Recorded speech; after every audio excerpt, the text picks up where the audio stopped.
Vraie Voix Sud Radio, le grand débat du jour. Réponse négative, tout simplement parce que ça ne rentre pas dans le quota de la ZAN, la zéro artificialisation nette. Le ZAN tel qu'il est conçu est le nec plus ultra de la technocratie. Il ne tient pas compte de la réalité du terrain et des injonctions contradictoires qui nous sont faites en permanence. On doit préserver des terres agricoles, on est tout à fait OK, mais ensuite on doit réindustrialiser, ramener de l'emploi. Tant qu'on va être à essayer de grappiller de la dérogation pour essayer de continuer un peu comme le modèle d'avant, en fait, on ne se met pas dans un état d'esprit qui permet de repenser les choses. C'est un vrai danger, avec un risque d'éteindre la lumière dans les campagnes.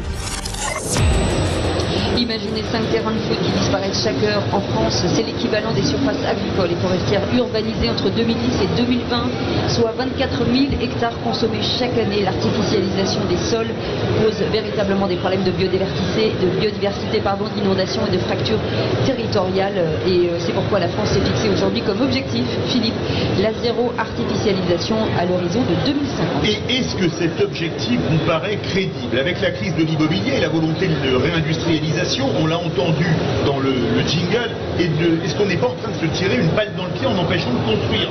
Et puis est-ce que l'augmentation de la population, elle vieillit et elle augmente, ne va pas tous nous obliger à vivre dans des tours, peut-être pas des gratte-ciel? Vous avez une opinion, venez nous la donner au 0826 300 300.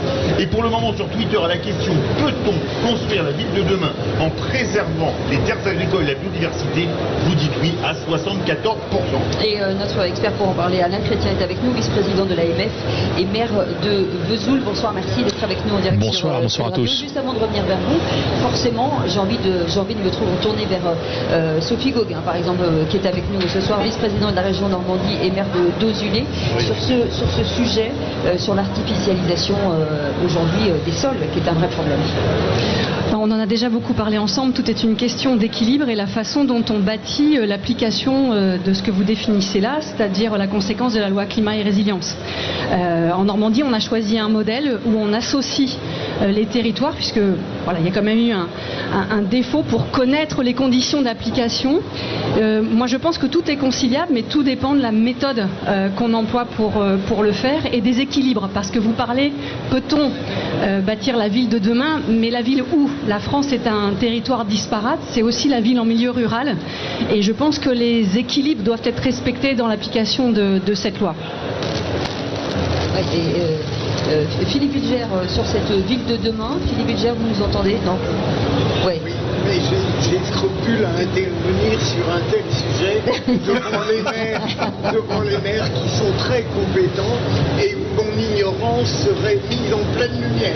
Moi, je veux bien rebondir des villes ou des villes moyennes. On a eu des villes qui ont perdu des populations et des métropoles qui ont grossi. Et aujourd'hui, on se rend compte que cet équilibre des territoires et même la crise du logement ne pourra passer que par un travail sur les mobilités et le travail. Et donc de travailler aussi à retrouver dans ces villes dévitalisées où le bâti est vacant à la fois des logements. Et ça, c'est possible. Et donc c'est une grande chance pour la France aussi de travailler dans ce sens-là. On a 3 maires avec nous. On a Alain Chrétien, maire de Vesoul. Dans une ville comme Vesoul, on peut qualifier de ville moyenne au sens du nombre d'habitants. Parce que Vesoul, c'est une ville exceptionnelle. Exceptionnelle grâce à qui? Grâce à Jacques Brel, bien sûr. Absolument. Voilà. Je l'ai fait avant vous. Si vous voulez chanter, il n'y a pas de problème. Pas tout de suite. Pas tout de suite.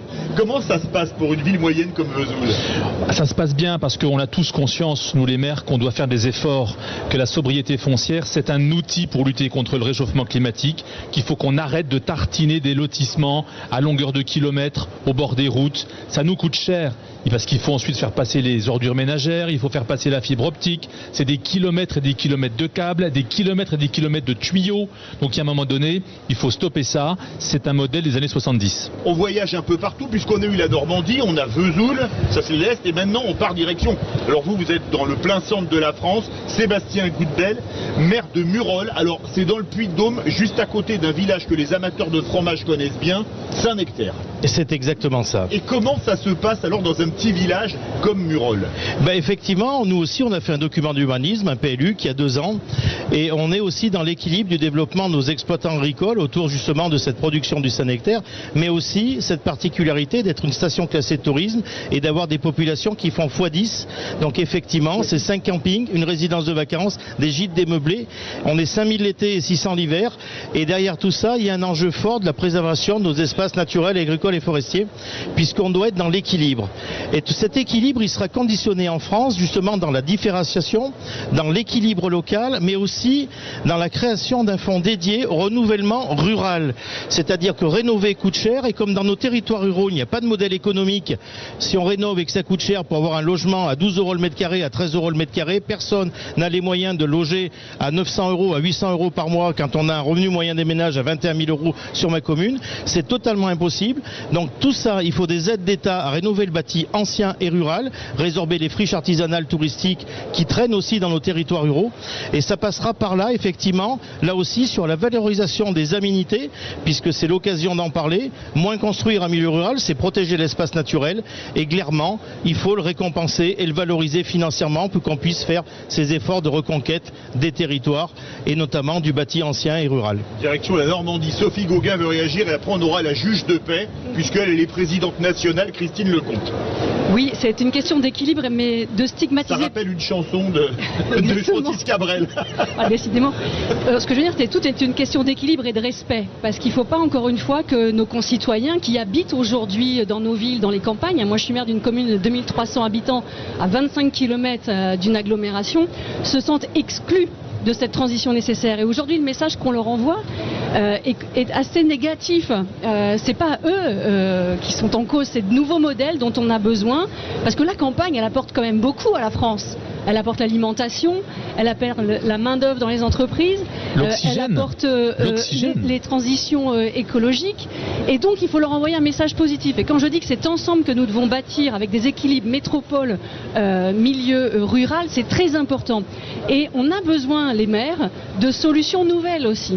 Et là, il faut aussi qu'il y ait une révolution vis-à-vis des architectes. Je sais qu'ils le font en Normandie, on y travaille avec eux.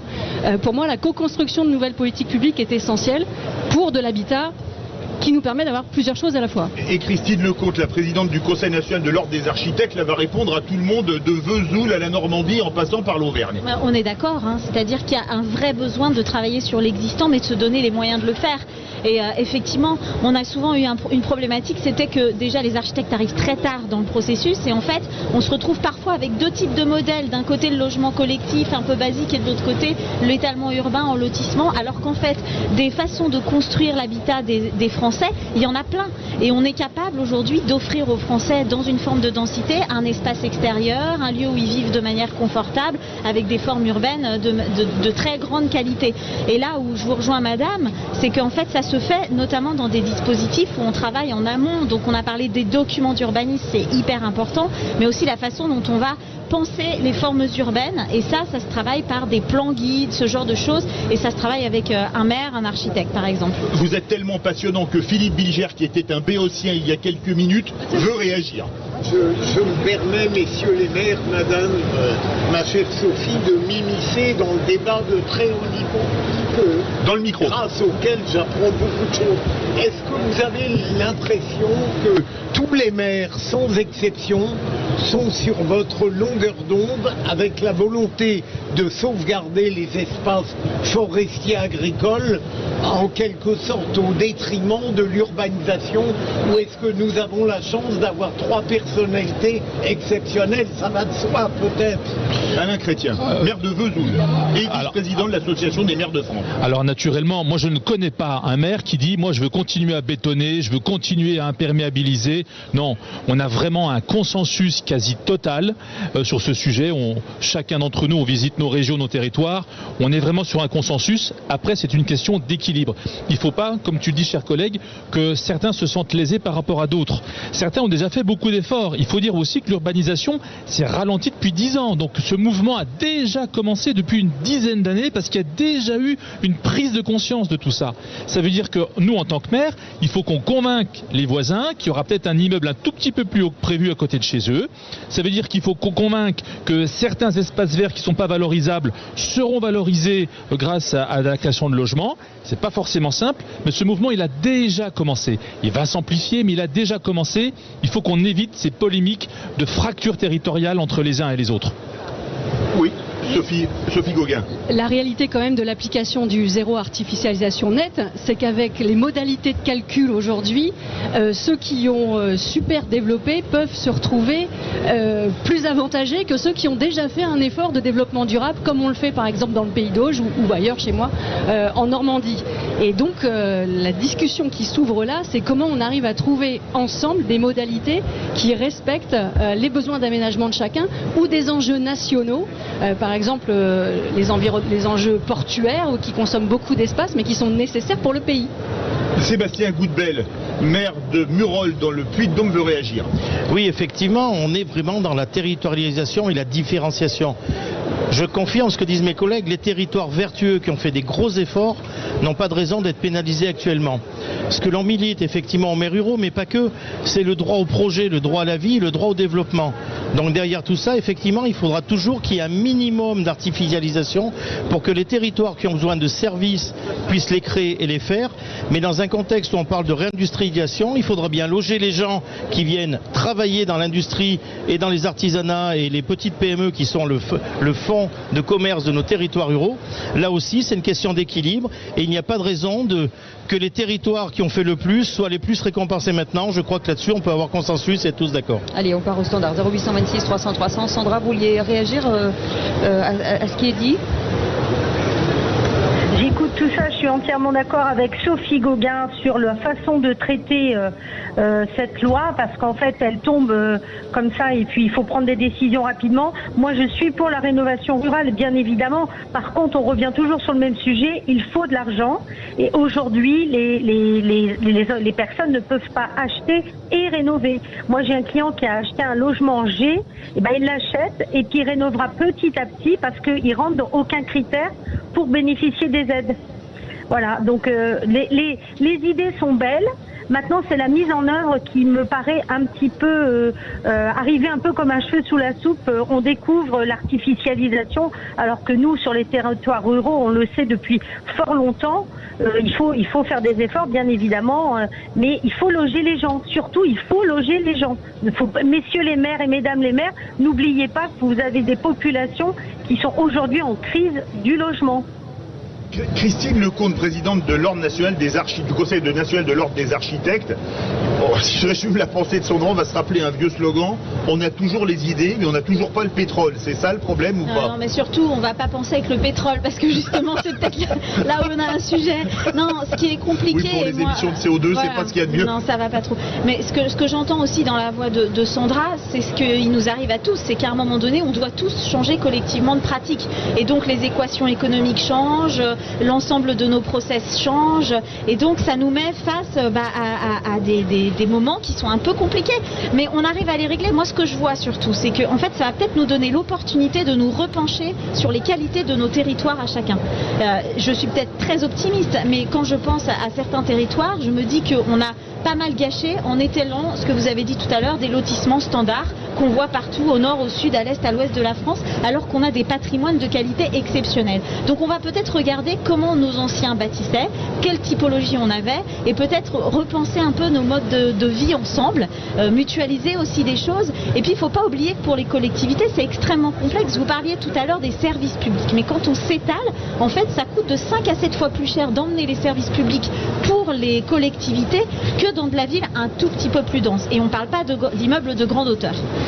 Il faudra aussi que le monde économique se remette en cause. Il va falloir qu'on pense aux usines à étages à nouveau, parce qu'aujourd'hui avoir des grands entrepôts de plusieurs dizaines de milliers de mètres carrés, ça c'est plus possible. Donc il faut aussi que les archis, avec les maîtres d'œuvre, avec les industriels, réfléchissent à compacter les usines. C'est plus compliqué de faire des usines à étages, c'est sûr. Mais il faut aussi que les industriels fassent des efforts. Et ça, on sait le faire, on l'a déjà fait à Saint-Dié-des-Vosges. Votre collègue a une usine qui est à étage au milieu de sa commune, qui fait aujourd'hui de la couture, de la haute couture. Ça marche très bien, sauf qu'en fait, la question, c'est que les industriels veulent pas faire de projet d'architecture. Et donc là, il y a un vrai enjeu parce que le projet d'architecture, c'est aussi un projet d'intérêt public. Et là, il y a un vrai besoin de replacer l'intérêt public au cœur de l'aménagement du territoire. Il faut aussi que les normes évoluent parce qu'on a les normes incendie, les normes accessibilité, ça veut dire des ascenseurs industriels. On change complètement le paradigme du process industriel. Et il faut qu'on soit vraiment accompagné avec les entreprises pour travailler ensemble sur ces nouveaux modèles économiques. Et ça coûtera finalement moins cher que ce qu'on nous prépare avec l'augmentation de la température au niveau mondial. Alors une question, tiens, je vais poser une question un peu provoque. Le zéro artificialisation nette, si demain vous avez, je sais pas, une très grosse entreprise américaine, Tesla, qui dit dans une ville, je vais construire une usine, il y a 5000 emplois à la clé. On s'assied dessus ou on dit non, on veut pas les emplois? Ah mais si la règle fait qu'on ne peut pas lui refuser de s'étendre, là on n'aura pas le choix. Si la loi dit... Il vient s'implanter là. Oui, mais lui, l'industriel, il va voir le plan d'urbanisme, il va voir que la loi lui permet de s'étaler, et si la loi ne change pas sur ce sujet-là, et qu'elle n'oblige pas les industriels à compacter leur surface, avec notamment une fiscalité désavantageuse, plus je m'étends, plus je paye d'impôts, eh bien on n'y arrivera pas. Sébastien Goudbel. Oui, derrière tout ça, la réindustrialisation pose le problème de l'accès au logement. On le voit dans les collègues du Nord auprès du port de Dunkerque, qu'effectivement tout ce qui va se construire là va poser des grands soucis dans les intercos périphériques sur l'utilisation du droit des sols à proximité immédiate.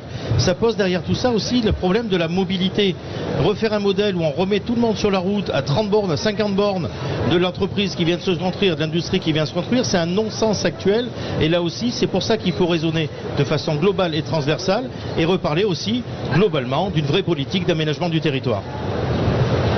Allez, vous restez avec nous, on revient dans quelques instants. 0826 300 300, vous voulez commenter bien entendu cette actualité, vous êtes les bienvenus. On est en direct du Salon des maires sur le stand de l'ordre des architectes. Et dans un instant, qui c'est qui l'a dit, le quiz de l'actu. À tout de suite.